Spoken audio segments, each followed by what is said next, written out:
Welcome to the channel. This is Faithfully Seeking God. Today's highlighted scripture comes from John chapter 20, verse 27. Then he said to Thomas, "Put your finger here. See my hands. Reach out your hand and put it in my side. Stop doubting and believe." This scripture jumped out at me from yesterday's devotional reading, and I wanted to share it with you.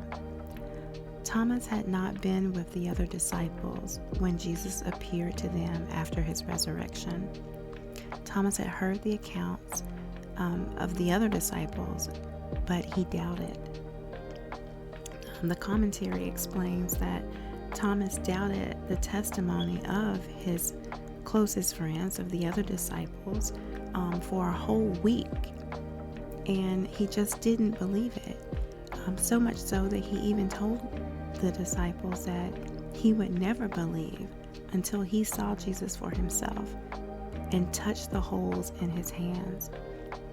And after he had done that, after he had seen and touched the holes in his hand and seen the wound in his side, then he believed. Many of us are like Thomas. We don't believe that Jesus is who he says he is. We decide to rely on what we can see rather than believing. You know, it takes courage and faith to believe. The enemy mocks you, he distracts you, he tries to destroy your faith, but we must hold fast to the Lord and the word that the Lord gave us.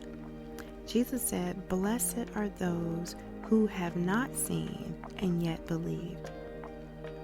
So the question is Jesus trying to tell you something that you have decided not to accept or believe?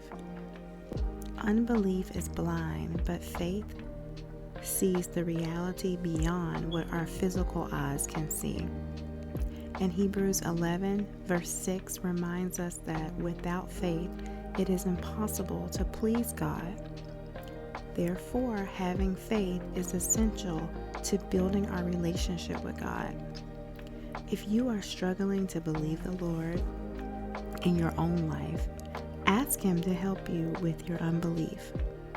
Ask Him to increase your faith. Read your word every day.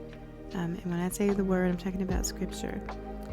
Be around other believers who have faith that's greater than yours.